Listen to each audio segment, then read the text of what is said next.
Hello vana veZimbabwe makadii mangwanani mamuka sei tiri hedu munyika yedu yeZimbabwe, nyika yemachembere edu, machembere ataakukumbira kuti arumure vana vese vakura vakufanira kurumurwa sedzova ndumure dzenyika dzopiwa mbuva yendumure, nekuti ndumure idzodzo dzikaramba dzichiyamwa machembere asisina mukaka, which then translates to economic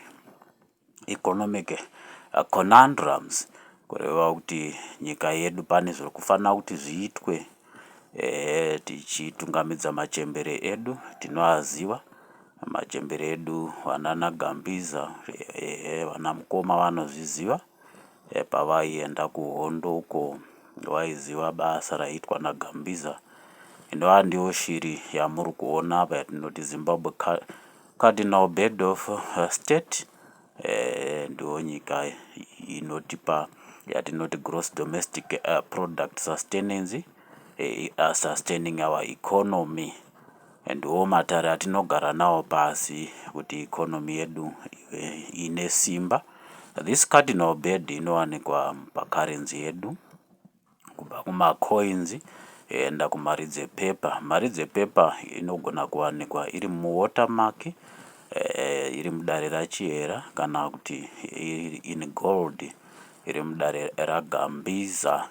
Kureva kuti takataura nhau dzedendemaro rinozorodza mweya yechimurenga, dendemaro ratinotungamidza vakunda vendaza yana Manzou. Manzou ndokuti mazowe. Saka nhasi unotoda kumboti titandare nedare raana amai, andati Zimbabwe House of Shekinah Motherhood Protocol, and the nyika inowakwa nemantra going by the nature of Zimbabwe as both a Jesuit state of progenitors and a country of Shekinah motherhood, and its cardinal subjects born 1980 and now matured at 44. We now must qualify our Shekinah motherhood protocol from First Lady of State Dr. Huxley Mnangagwa, and a general, a general in Chimurenga, political matron with the celebrated Chimurenga credentials. From the two to the atonement chamber circuits in Kubenzi, in Gambiza, tine Mkunda wana Gambiza, Chihera, and the Mafuyana of the Kumalos. These are our three key principles of our atonement chamber circuits, from the Kumalos, Gambizas, and the Chihera. However, we have a saying Musha Ndimai, which then translates to Zimbabwe Ndimai again, and as such must then respect our Shekinah motherhood protocol, which binds our Shekinah localized priesthood and its chieftains together in Midrains surrounding our national umbilical code for caucus meetings with the binding resolutions of agreed positions by chieftains consensus. Kurumurwa kwematare edu aya matare anonzwisiswa nemadzishe. Madzishe ndo anoziva musiyano werushanga. Rushanga nemasowe. Rushanga ndo yatakati state, ndo munoitwa muteuro yestate. Kumasowe ndo kunoitwa muteuro yenyika. Saka taakusumudza matare edu richibva dare remumasowe richienda muZimbabwe House of Shekinah Motherhood, dare rerushanga richienda State House of our Shekinah Fatherhood, complementing Zimbabwe House Zimba Remabwe of our Shekinah Motherhood dynamics.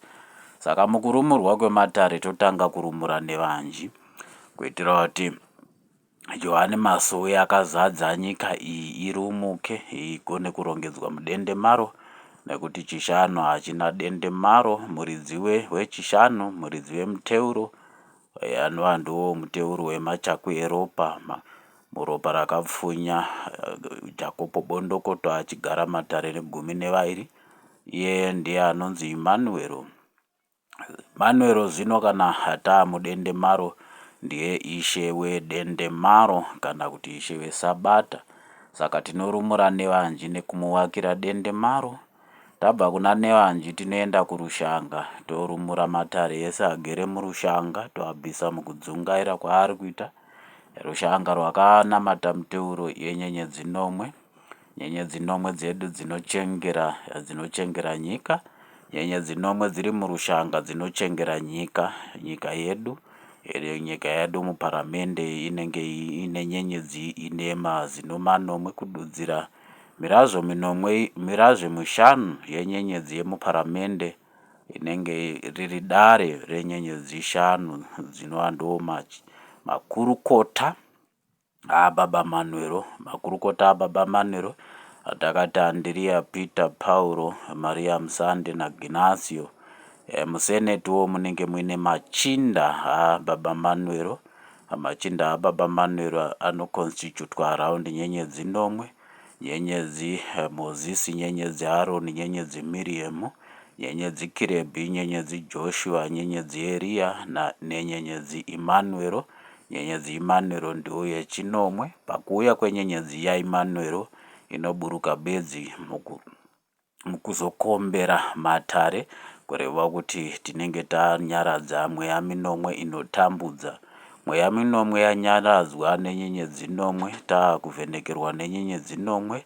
Nyenyedzi 5 dzemuparamende dzinenge dzaakusununguka kunamatisa vanhu, kureva kuti nyenyedzi nomwe ndedzemuteuro, nyenyedzi 5 ndedzeminamato yedu. Nyenyedzi 5 dzinofamba nemuchinjiko muparamende yenyika yedu. Nyenyedzi nomwe dzinofamba nechipiyaniso. Chipiyaniso ndo chino chakavaka muteuro. Johani, Emmanuel, Elijah Moses, muteuro inochengera minamato yatinotungamirwa navarume vatataura vanotakura muchinjiko vachitembedzana: Paulo, Peter, Andrea naGnacio. Andrea naGnacio, Paulo naPeter vanenge vakatungamirwa nemwenje waMaria kududza anenge achivhenekera parwendo rwemuchinjiko ndiMaria Msande. Saka tiri murushanga tinorumurawo general werushanga kumanyanuko. Nevanji weMasowe munomuziva, anowanikwa kuMhondoro. Anenge akubviswa musikiro revatumwa oiswa musikiro rengirozi. Kureva kuti takazvitaura izvozvo, sikiro revatumwa riri kudare kumuunze uko ndokwembombera. Kana taamusikiro rengirozi hamuchatenderwa vatorwa, tinenge taapamuondapo ndopane mbiya inosunungura Nevanji, nekuti Matare edu isusu mukunga taabatira vatumwa mumwe nemumwe unozomira nengirozi yake, zvichisanganisirawo Nevanji semhuri anozoropafadzwa nekuchengetwa nengirozi. Saka dare rengirozi yaNevanji rinowanikwa pamuunze. Izvozvo tichatandara tichiinongedzerana nekuti hakuna ari kufanira kusiiwa kana kusara mukuvakirwa dendemaro kusvika pamumwe nemumwe ane miteuro yakakwana anofanira kuvakirwa dendemaro. Takatsanangura mavakirwo anoitwa dendemaro munyika yedu yeZimbabwe: nyenyedzi 3 kumbiri yaIsaka, zvoto 3 kumbiri yaIsaka zvakare zvatinoti zvoto Isaka. Tabva kurumura general wedu tichimukumikidza kudare reState House kuna commander in chief. Tobva taenda muZimbabwe House of Shekinah Motherhood dendemaro. Mune izwi revakunda vakatakudzwa zvivi zvenyika. Izwi riri mudendemaro pamitumbi 3: dendemaro raGambiza, dendemaro Chihera nadendemaro Manzou. Mitumbi 3 yevakunda iyova ndiyo inoshandiswa kurumura prime minister weZimbabwe. Takataura kuti Zimbabwe as a country haina leadership since 1987. Ofisi yaprime minister yanga yakaberekwa nahead of state. Head of state aitonzi head of state and government. kurevawo kuti zvavayaruka vana vakabarwa pamwe chete neZimbabwe, they are now 44. Vakakwanisa kuzvininipisa, vanhu vakakodzera kuti vachitungamirwa nendimi yemukunda wedendemaro rechimurenga atinoti manzou, okumikidzwa kusikiro rematare kuState House kune Presidium inomiririra matriumvirates estate political, traditional and religious triumvirates as chosen by our Shekinah priesthood, represented Nana Simboti or the leopard, after interacting with the nature of Leviathan Chiera, Behemoth Murenga, with the gross domestic product, our economy being sustained by the eagle Gambiza, watataura this cardinal bed of state in yellow. Munoziva iri muchirahwe cheparamende. Chirahwe cheparamende chinouya senyenyedzi tsvuku, sezvamunozviona nyenyedzi tsvuku naGambiza, kureva kuti nyenyedzi tsvuku iyi ine mirazvo mishanu kana kuti mazino mashanu, inodudzira zvatataura makurukota aManwero. Musiyano wemakurukota aManwero ari muparamende nemachinda aManwero ari museneti ndo watatsanangura. Machinda aManwero museneti ndo anochengera matare vachishandisa nyenyedzi nomwe kana kuti nyenyedzi imwe chete inenge ine mazino manomwe, representing nyenyedzi nomwe, kana yanyenyedzi imwe chete ine mazino manomwe rinenge radare rakakombwa nenyenyedzi nomwe. Muparamende anongova makurukota anobatsira Emmanuel kuvaka nyika, nekuti kwakanzi iko richatonga Gwayana rababa richatonga, Gwayana rababa richatonga neropa yameni. Ndo makamuchiona this cardinal bed of Zimbabwe in red, kureva kuti ropa rese rakadeuka munguva yechimurenga rinofanira kurongedzwa pamwe chete neropa remurumbwana Emmanuel. Ropa rava ropa rimwe chete, ropa rinomira semuteuro wekusunungurwa kwenyika nekudzikinurwa kwerushanga, sematauriro ataita tichirumura matare. Zvinotarumura Prime Minister through the Presidium, representing state triumvirates in political representation, traditional representation and religious representation. Zimbabwe inenge yane leadership yayo. Leadership yeZimbabwe inofanira kutodzera marulers edu Presidium in its triune representation, kureva kuti tinenge taana traditional prime minister, religious prime minister na political prime minister, that one to be explained by mzimu unoera kana taapa platform imwe chete taakutaura sevana veZimbabwe, pasisina this political bickering and conundrums. Tabva pakurumura prime minister wedu, tinobva tarumura madzinza edu atinoti matribes. Dzinza rimwe nerimwe it's a clan inovakirwa dendemaro. Hakuna dzinza risingafaniri kuzozorodzerwa mweya mukutambudzika kuri kuita madzinza. Zviri kungotodzerana zvichibva kumusoro kuna Nevanji, general werushanga, prime minister munyika haina prime minister. Madzinza kune vamwe vana vasingatozivi madzinza avo, zvese izvozvo. Kana madzinza avakirwa dendemaro vasingazive madzinza avo vanobvunzira kudendemaro oudzwa kuti vana wedzinza ripi. Tabva mukurumura madzinza tobva tarumura madzishe. Madzishe anorumurwa through dendemaro each crow.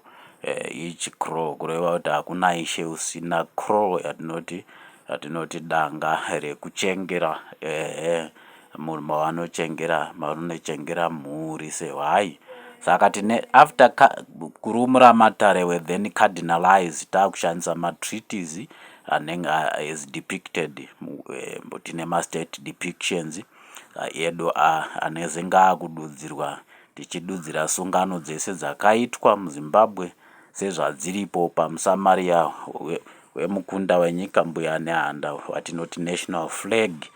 Tabva ipapa matreaties ese nemaconcessions ese tichiarapanura, tozopedzisira the main treaty inenge iri white triangle. White triangle inenge ina Gambiza this red cardinal star of state. Tatenda hedu ndo mamirira azvakaita nhasi mukutaura nenhau tichitaura nhau dzedu.